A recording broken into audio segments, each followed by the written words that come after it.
Lundy, and you're watching the Hunter Lundy for the People podcast. In each episode, I engage in meaningful conversations with influential personalities spanning across government, faith, education, sports, and beyond. Together, we dive into some of society's most pressing topics, actively seeking faith-based solutions that empower our community. To support the podcast and subscribe with hunterlundy.com and follow us at Hunter W. Lundy on all social media. I want to thank you for our sponsors. God bless. I want to welcome the audience today for Hunter Lundy for the People, and just hope all of you had a great 4th of July. I got to celebrate my grandson's 1-year birthday yesterday with my son and his other boys and his wife and family. And so it was a great day. Independence is so important to this country that we just can't celebrate it enough. I wanted to say that in upcoming months on the program, Hunter Lundy for the People, I'm going to be fortunate to have Dr. Stephen Meyer as a guest. Dr. Meyer's recent book, Return of the God Hypothesis, is on the New York Times best-selling. Dr. Meyer runs the Discovery Institute. He's a great apologetic, a great scientist. He's a physicist. He, along with Dr. John Lennox and others, had debated Stephen Hawking in years past. But he will be a guest. Also, I'm proud to say that in upcoming months, we will have Dr. James Garlow as a guest. He recently authored and released the book Reversed, that says From Culturally Woke to Biblically Wake. So I encourage people to follow the program. There'll be promotions on when they will be on the guest. But more than anything, I'm proud to say today that I have Carolyn Hill as a guest on the program.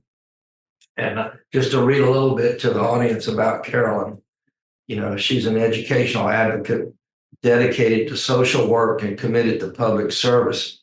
And these are some, words that are oftenly describing her. I met her last year in the governor's race. Carolyn had interviewed with 3 other candidates before she interviewed with me. And I want to say how blessed and how fortunate I was that she chose to work with me, because it was a divine appointment, and we've become friends and advocates for many of the same issues. And of course, she's got a heart for education. She was the youngest African-American female to serve in a statewide elected position for the state of Louisiana. As the former Louisiana State Board of Elementary and Secondary Education representative for District 8, Carolyn championed many successful policies to assist the growth and development of lower performing districts and schools. She's currently a professional social worker who works daily with children that have educational disabilities. She holds a bachelor's degree in social work from Southern University A&M College.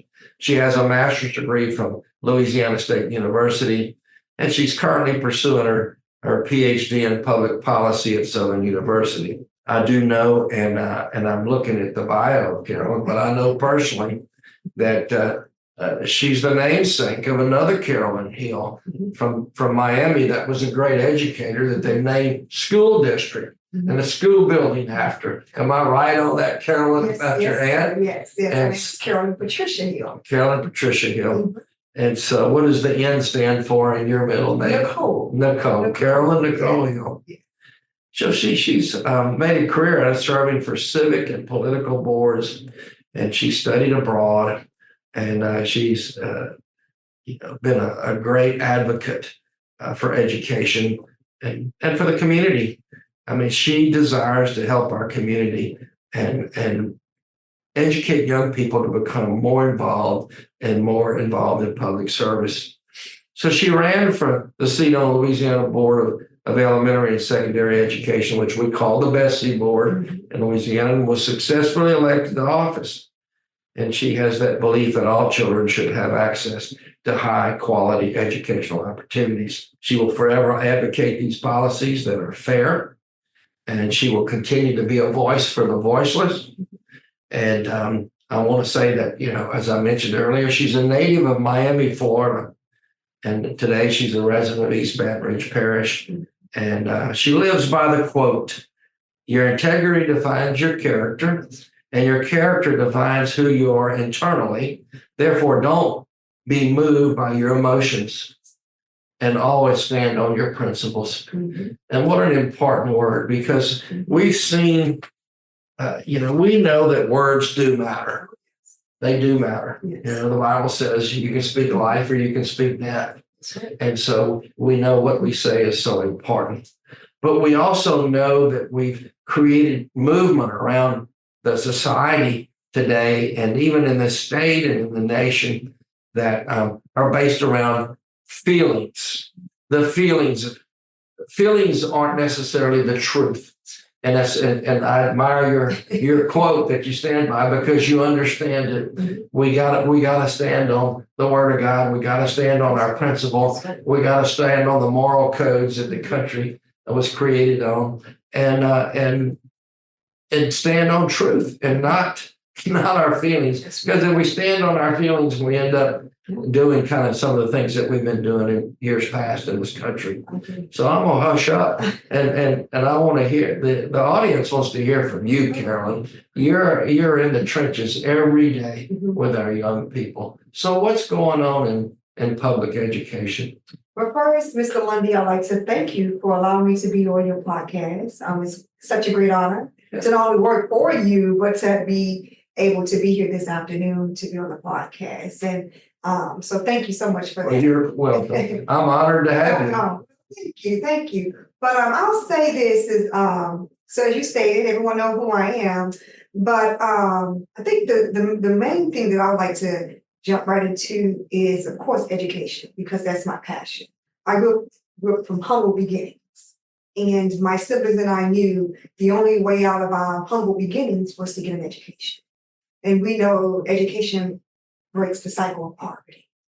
And so for me, education has always been a strong force, not only having educators in my family, but making sure that my siblings and I are able to get out of that humble beginning, and we had to navigate through that through education. So that's what my heart and my passion is. I was very fortunate to come to Louisiana, pursue my education, my post-secondary education, where I got my master's and my bachelor's, and work on my PhD. And I went to some very fine institutions, Southern University and LSU. So I tell people I had the best of both worlds, being the Southern is HBCU and LSU being the PWI. So I had the best of both worlds. But the best of both worlds really helped me as an individual to understand diversity, to be able to look at situations more in a clear, concise manner and make decisions, not based on what I feel, but based on, as you say, truth and principle. I was fortunate to run for the State Board of Elementary and Secondary Education. I was not slated to win. I was only 26 years old. The ink wasn't even dry on my master's degree. And so they had some other individuals that were highly more educated than I were, much older, had more experience.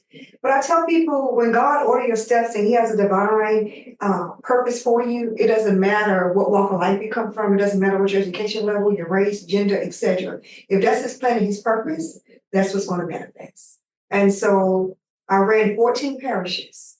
I only had $11,000. So I had less than $1,000 per parish to run. But it was God's divine order. Made it to the runoff, was successful, and I ended up being elected to the State Board of Education, Bessie. But that position taught me a lot. Even though my heart and my passion still is for education, but it taught me that policy and legislation is very critical. I don't care how you feel that you want to go on the front line and advocate, how you feel you're going to get in the trenches and do certain things. Policy and legislation moves the world. And so being on the board, only 2 African Americans at the time, myself and another young lady, with a board that was full of 11 board members, and being the youngest, it was a lot that I learned and a lot that I didn't know at the time. Yeah. And some decisions that I made that I wish I didn't make. But it's okay. It was a learning experience, and it taught me a lot about education and standing on principle. But nevertheless, to say that I did 4 years. I feel that I was very successful in my 4 years. I ran for re-election. Unfortunately, I didn't succeed. I had some individuals that wanted me not there anymore because of some of the decisions that I made. Of course, I was against Common Core at the time, which was an agenda that certain individuals wanted. And for me, I looked at the students as a whole. People made it more of a party issue than a humanity issue. Right. And so even though I'm deemed as a Democrat, it was that the Republicans didn't want Common Core. And so some people thought I turned my back, but it wasn't that I turned my back, I stood on principle. Yeah. And so when I looked at the agenda and what Common Core was producing and what it was not producing and what resources would be available for certain demographics and geographical areas, it wasn't befitting for the people that I serve. And so I stood on that. So Just so the record's clear too, I'm not a Democrat, and I didn't want Common Core, and I'm I vote Republican, and we're moving in the state of Louisiana to closed primaries again. So when we do that, I'll probably not be an independent anymore. I'll be a Republican because of closed primaries. But I mean, there were as many Republicans that did not want Common Core too. But we had a governor at the time that was promoting it, and you didn't want it, and I think ultimately it was defeated in the state. Yes. And so that's something I call it as an independent thinker, knowing what was best for children, you fought it. And that's just my comments on what you say, because it was there were different parties had different thoughts on it. And I didn't see it as much of a party issue as you, but you were in the trenches. You saw it as a party issue at the time. Yeah, it was, from what my standpoint from where I was, it was more a political party than so for the mass majority of the people. So, but I think from that experience, God wanted me to go through that experience at a very young age. Because it taught me a lot about integrity, standing on principles, and telling the truth, even if it's not the most popular position to be in. And so, and I stand on that still to this day. Even when I work with clients that I decide to work for and they're running for public office, I don't select just any person. I really do my due diligence, do my research, and the Spirit have to lead me to those individuals as well. But nevertheless, so that was my political career. I do have, as you know, a political consulting firm that I work with various clients, bipartisan. It's not. I work with various clients. I work with those who first you have to believe in God. That's number one. Number two, have principle, have integrity, have a character. Because you have people that run for office and they don't have any of those things, and they want to serve and lead people. And I think when you serve and lead people, you have to be a person that's God-fearing, a person that's going to do right, even if it may not be the most popular position, a person that's going to speak the truth. And you don't really find that in today's society when you look at politics. But yeah, so that's the part. So I believe that God allowed me to go through that experience to be able to get to where I am and help other individuals. So I tell people now, I really help other individuals who I believe that can really make an impact and a change in the state of Louisiana and move and push their agenda and move that forward. So I believe I'm more of a person behind the scenes now, working. I mean, that I was honored that you chose to work with me for governor. I really was. And I was impressed by your work ethic. And, so many people can talk the talk, but they can't walk the walk. And you walk the walk. And so, I mean, I'm tickled pink, as the expression goes, to have you on the show today. And and in addition to that, in the campaign in 2023, just getting to know some of your friends, people that you associate, most of them in higher education, was a blessing because it also spoke to your character as to who, I mean, the Bible says in Corinthians that, bad character can corrupt good character. And so And of course, I use the old expression, when you lie down with dogs, you get up with fleas. So my grandma. You have, I hate that you're equating me to your grandmother. I know I'm older than you, but I don't know how much, I'm not quite old enough to be your grandfather. But anyway, yeah, I mean, I also say when you run with wolves, you learn to howl. Yeah. And so you don't want to do that. And the people that you surrounded yourself with told me a lot about your character and your ability to lead and what you've done. And of course, this past year and a half to 2 years that we worked together was was just a divine appointment, as you said. You have to be obedient to run, and you may not win. But I mean, when you're obedient to do something, it's the foundation to greater things. And and we're talking a little bit about politics, and we really didn't want to talk about politics. That's all right. But that's all right. I mean, I've seen, you know that I'm a member of the National Association of Christian Lawmakers. And I'm proud to say that the governor has signed a lot of legislation that has come out of the NACL. And those that are members and draft bills that we created for states. And I think it's a good thing that's happening. And, we're trying to protect. I mean, I could go with the chaplain bill, the 10 Commandments bill, the fact that your birth certificate is going to control which sport you participate in. I could go down the list of things that the NACL has done that is affecting states all over the country.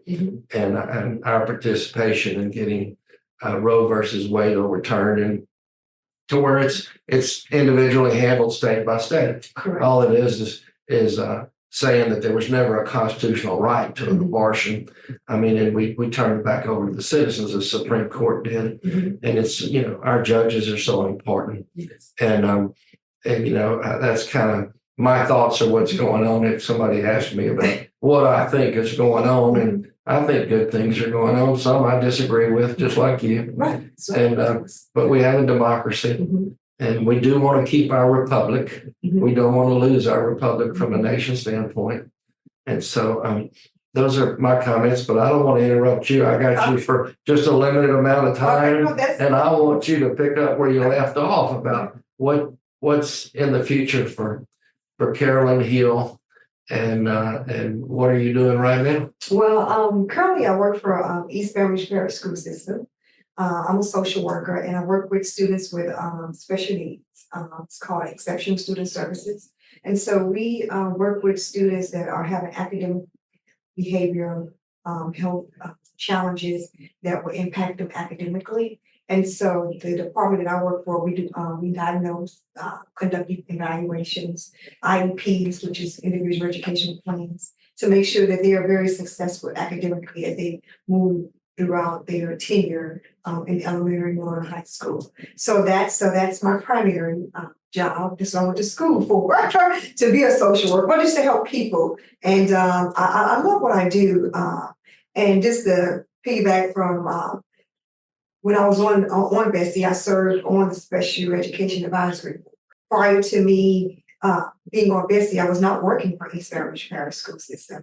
And at the time, former Treasurer John Stroder, he was in the legislature, and he developed a lot of great bills for special needs kids. And I served on an ad hoc committee with him. So I was very instrumental in working with the Service of Disabilities with the governor's office, with general administration, and with Edwards administration. So I had worked with both of kids with disability. But I enjoy it, but this I would say the part that's really disheartening for me, there's not enough services. Yeah. We have seen a large increase of kids that's been diagnosed with autism. Autism is on a rapid rate, and the resources that are in the school setting is very limited. And so it's very unfortunate because we don't have all the resources we need to ensure that the students are able to receive the quality of education that they need. So I like to see some legislation around autism. While it's rapidly growing, I don't know if there's something in the I don't know what's going on, but it's rapidly growing tremendously. we have them come in as early as 3-year-olds, 4-year-olds with the diagnosis. But just making sure that we have my goal as a individual work for the school district, our goal is to make sure we advocate, make sure we have resources into place and funding to make sure that the special education department is able to continue to grow and move forward with the resources that we need. Now, is it challenging at times? Yes, because we're working with a little bit of resources. But do we make the best that we can of what we have? Absolutely. I'll make a comment about autism. When I was born many years ago, there was 1 in 10,000 diagnosed with autism. And usually it wasn't until you're 18 months, 24 months old. Today in males, it's 1 in 27. Instead of, God's always orchestrating appointments. I rode on a plane Wednesday morning out of Gulfport, Mississippi to Dallas. I had to be in court in Mississippi, and I rode with the spouse of Dr. Michael Goldberg out of California, who's a world-renowned pediatrician, who's written a book along with his spouse. Okay. She's a psychologist, and we had a discussion.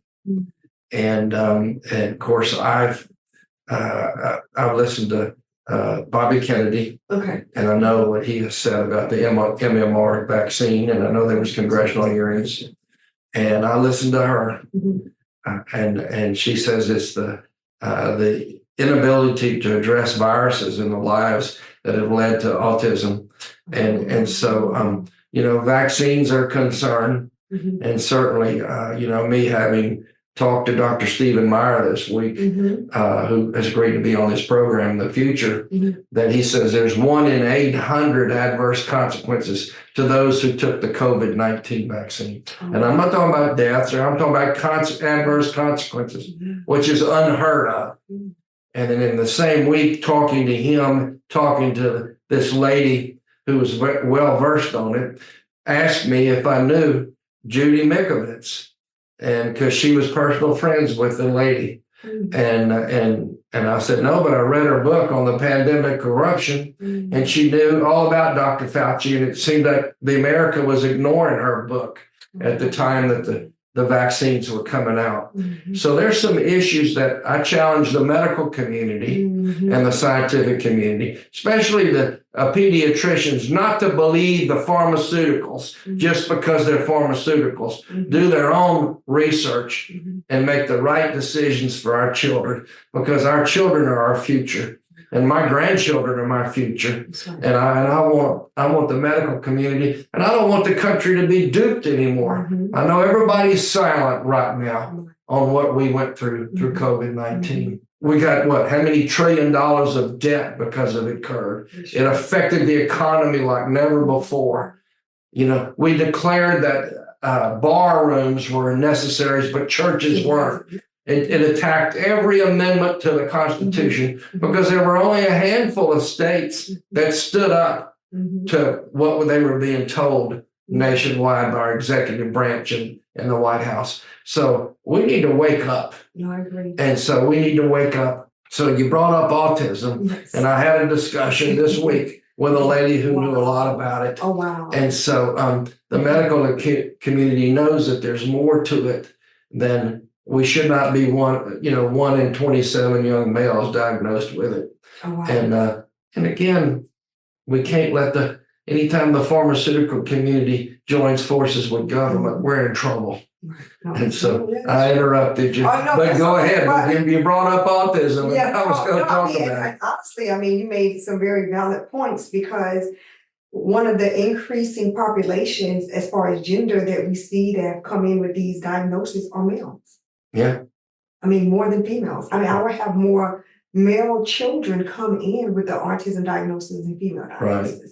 And so just to make a statement, because I was thinking it has to be the vaccines. 3, 4-year-olds coming in and they have an actual medical diagnosis from a pediatrician stating that this child is autistic. Yeah. So we're seeing that growing rapidly. So I would love to see legislation around autism, even more research, because there's not really a lot of research out there. And as far as the parents, especially they come from urban communities or impoverished areas, they're not really educated on it either. So we have to try to not only help make sure the children are academically navigating successfully, but we have to also work with the parents to make sure that they have the resources and the educational component to actually service these children, because these are their kids. You know, the cause and the remedy is originating probably from the pharmaceutical industry.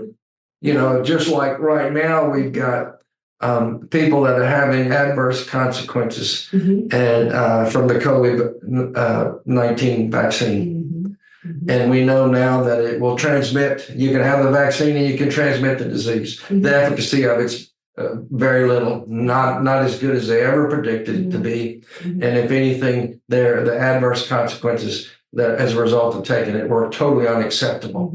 And so politics got involved in it. So now what you see is you see them creating a drug that remedies the problems caused by the vaccine. And so it's kind of a cycling event. And I think of autism.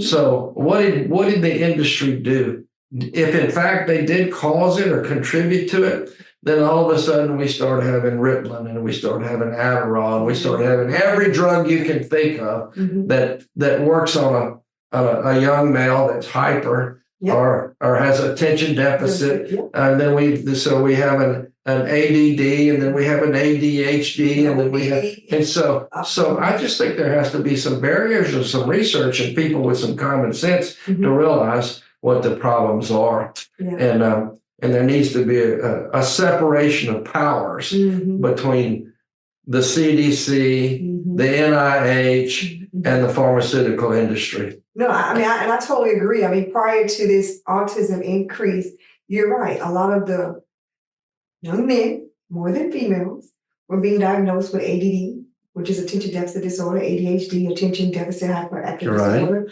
ODD, oppositional defiant disorder. So we were finding that it was happening. But in retrospect, it wasn't that they were kids that needed to have this medication. These are young boys. You can't put them in a classroom and expect them then 5, 6-year-olds sitting there all day listening to a lecture you teaching. They have to be boys. They got to go run. They need to go out, physical. They need to, guys, boys are more physically inclined. So they need to go run. They need to go jump, And so then at one time, the state had taken out recess. You're right. They had recess. So now you're saying these kids are sitting in your classroom because they're not actively engaged and they're being labeled as bad or too hyperactive, but you're not giving them the tools to actually get the energy out. And these are growing young boys. And so then we saw an increase with those diagnoses, the increase with the medication, Adderall, Vyvanse, etc. Now something new is autism. So now they're labeling it with autism. But yeah, so we just have an ongoing issue as far as we look at the education arena and with the medical arena. It's just not coincide, and our kids end up suffering for me at the end. So like I said, I love to see legislation around autism, and that's the work that I'm doing now. And and we need to realize there is a good place for osteopaths. There is a good place for holistic medicine.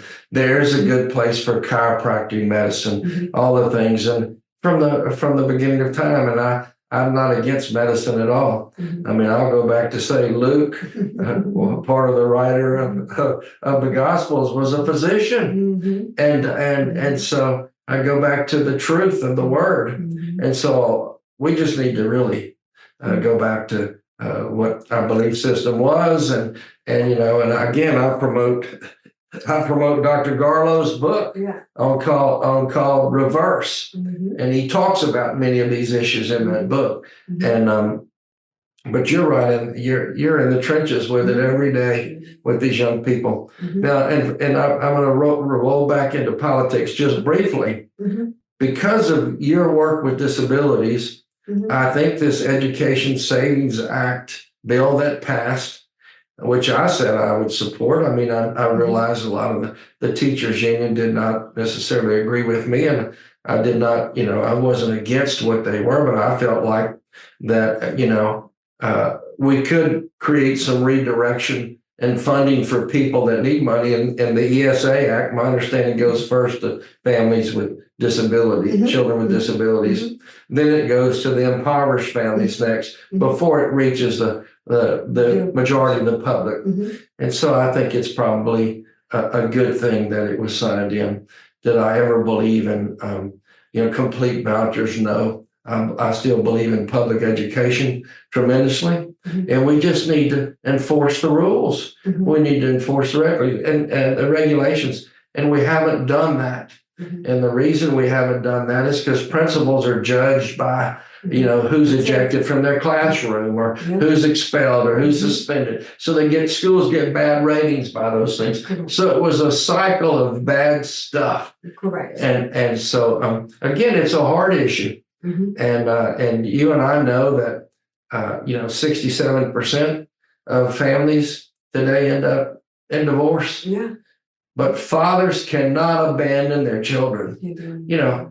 I'm divorced. I raised my children. I have 3 children that are living for God. They're have families, have children, and it can be done. But we have to be fathers. And we have to support, we have to keep. So you're seeing, I bet you the majority of your children that you talk to come from single parent families. And yes, yes, most majority of the children that we service come from single families, meaning it's the mother, the father is absent in the child's life. And so the mom, is working 2 jobs. Right. And sometimes I have a family may have 5, and out of 5 kids, 3 of them has disability. Yeah. And then the mom still has to provide for the children. So we're seeing a lot of single mothers out there that's raising kids with challenges. Yeah. And mainly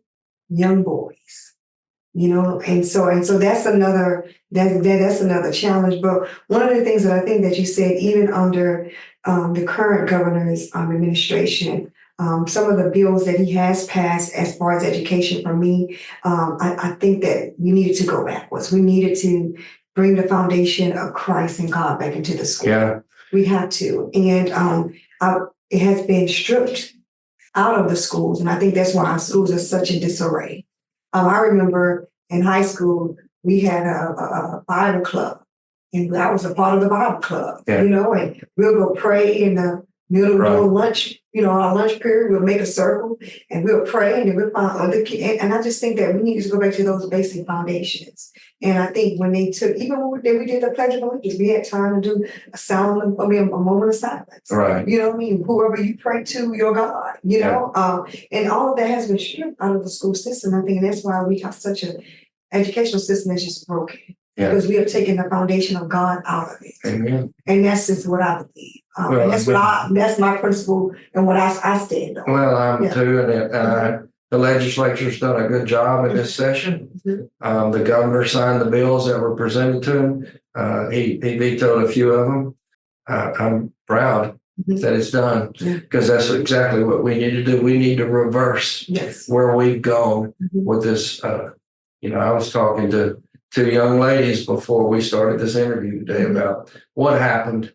What happened in the 60s and post-Vietnam and 70s is we had a sexual revolution in the country. Then we had a homosexual revolution in the country.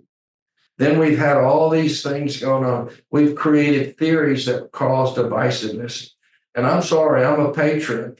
I do not want us to be a socialistic. And this Marxist agenda, this communist agenda that's tried to come into this country. And yes, there's people that say we are almost a third world country now.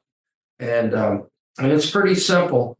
We got a presidential race coming up.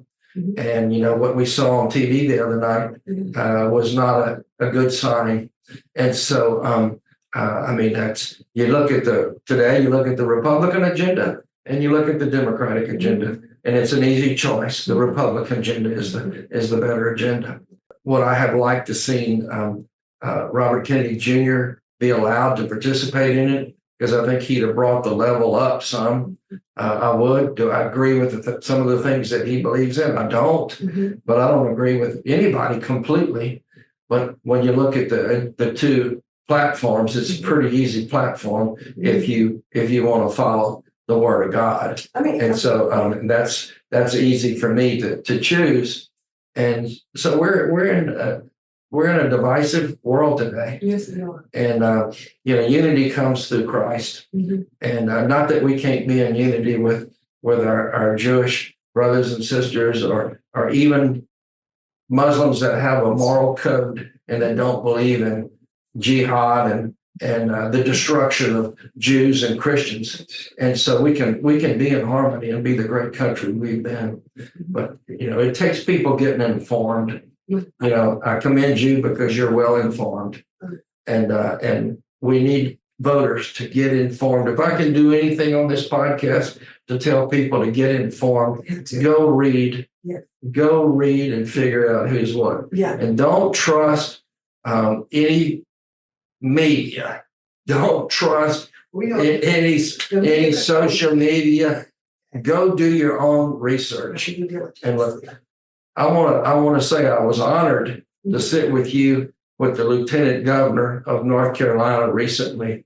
This audience needs to know that Carolyn Hill is in the middle of getting trafficking legislation passed around this country to protect our young people. And so we were in North Carolina. There's a bill up there that's going to have the name of a young lady that was kidnapped and trafficked. And only by the grace of God, she was found, and the criminal's in jail today.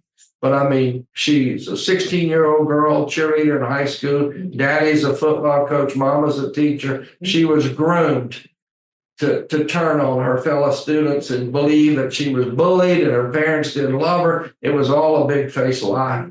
And so she got kidnapped. But by God's grace, she's been found, and the legislation in North Carolina will have her name on it. But we're working with legislatures around the country on this trafficking stuff. And Louisiana is not a good state when it comes to trafficking. We have got to really hone in on our hotels, our casinos. They got to get educated and they got to get active. And when they see a spotter or when they see somebody that's questionable, they need to report them. I totally agree. And and just like sex trafficking is another growing issues nationally. Everywhere. And it goes back to what you were saying, even with this election. We have to, when you look at for the work that I do, as many single moms that come in, that the fathers are absent, we have to begin to take government out of our families. Because when government decided to insert themselves in our families, that's when the fathers have been punished. Because and I know, in order for a mom to receive government assistance, first thing, they don't want the father there. So in order for me to get Section 8, in order for me to get food stamps, in order for me to get all these other supplemental services, they want the father absent. And so the father's the head of the family. What do I cut first? Let me cut the head, which is the father. And then who's raising these kids? The government. When you look at the 50s and the 60s and the 70s, this pandemic would start happening to me like mid-80s. But we look at all those other generations, fathers was in the home. Look at the civil rights movement, fathers was in the home. And they may not have much, but because their presence of the father was in a home, helped their young men and women. Then when the government came in, which they had the projects, then they had the AFDC, and then all these others. Someone is in the father, one of the requirements, the father can't. So what the mom do? She depends on the government. One, she depends on the father. And then the father's absent, and then the government raises our kids. And that's why we have the generations of what we see today. And so, I'm a strong advocate that we have to take government out there and put church and God back into the family. Amen. Because that's where it was during those times. You're preaching to the choir. You're preaching to the choir. And so... And you're absolutely right. And you see it every day. And so the fatherless society has caused the problems that we have in America today. But, we're having a revival around this country. People are being revived in their hearts and their thinking, and then the Reformation will come behind the revival. And people, God is in the change business, but He gives us free will. I always say your want to has to want to. You have to want to change. And if you just cry out the name, He will show up. This lady, I have in my profession over the years, and I did a lot of environmental work and a lot of mass tort work, and I dealt with a lot of scientists, a lot of Jewish people, and who I love dearly, have been asked to pray for often, and one in particular that's been a scientist in a project that I've got to know over the last 10 years. She wrote a book on cancer. She was a well-renowned scientist, toxicologist, and epidemiologist, and she said that God came to her in a dream one night, and she shared it with her mother before her mother died, and I asked her, I said, "Did you see him?" She said, "Yes, this is what he looked like." I said, "Well, you saw Jesus." I said, "Because God hadn't shown his face, but he showed his man image in Jesus." Right. And so anyway, we have this wonderful relationship and discussion. On the plane the other day, this wife of this a pediatrician who's well known, who co-authored the book with her husband, she said she cried out to God about the children. What are they doing to our children? And she said God spoke to her and said, "Trust me with the children." And I said, "Did you see him?" And she said, "No, I didn't see him." And so I think she heard the voice of God. She didn't see the face of God, because we only see Jesus when we see the face. But anyway, it's interesting. Yeah. We live in a wonderful country. We live in a wonderful state. But unless people like you and me, I had the courage to run against all odds, just so I could have opportunity to have a voice. And you got to have courage. You got to have courage. And the Lord gives you courage. He gives you boldness. He gives you clarity. If you go to First Corinthians, and you read on the gifts of the Spirit, He will, when He comes into you, He will give you gifts. And so that's who we are. I know I've about used up most of my time with you. I know you're a wonderful friend. Yes, yeah. And I can only thank God that I got to meet you in His campaign and got to work with you. And I know there's still much work to be done. That's right. And just so anything, you want to make any closing remarks, because you've really told the best answer you had for this audience was your experience with a fatherless society, and that government trying to tell us what we need to do, and it's wrong. Well, I would like to say critically that this is a very important election. This is a very important time for our country. And I would encourage each and every one of you to do your due diligence, to do your research, to make sure you read up on each candidate and what their platform is. Not what media say their platform currently is or what they plan to do. And so I would just encourage you to encourage someone else to go out and vote. Make sure your family and friends are registered, and make sure that when you're giving out information, that is accurate information on whichever candidate that you decide. But our country is hurting. As they're saying, we're bleeding, and we done had too many Band-Aids. Now we have to really do the surgery. And so I believe that this is the time and the season that we have to make sure that we're critical and that we are very strategic in how we move forward in our voting and encouraging others to vote. So that's what I would love to say. Well, I appreciate it, and I second that, and you know where I stand on my vote, and that's with the conservative, godly, principle platform. Thank you for being here. You're welcome. It's a What a pleasure. pleasure. I hope you allow me to come back Um, again on your show, and I it's will. been an honor to be a part. And you would agree if I asked you to host it one time, you'd come host it. And I right? sure will. I would love to be a host. Thank you. God bless. God bless you too. Take care.